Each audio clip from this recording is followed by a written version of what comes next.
ginawa ni Jesus.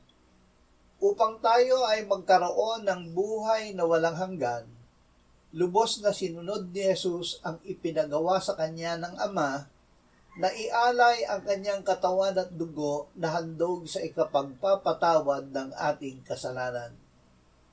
Dahil dito siya ay niluwalhati ng Ama nang siya ay kanyang binuhay na muli at iniakyat sa kanyang kanan sa langit.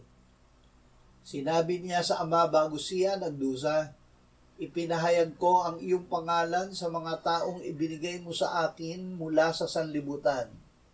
Sila ay sa iyo at sila'y ibinigay mo sa akin at tinupad nila ang iyong salita.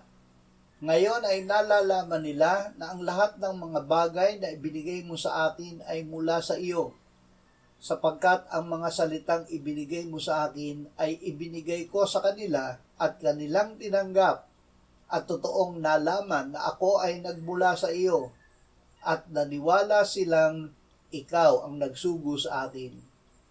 Ang Diyos ay nakilala natin dahil sa kanyang pangalan at salita na ipinahayag ni Kristo.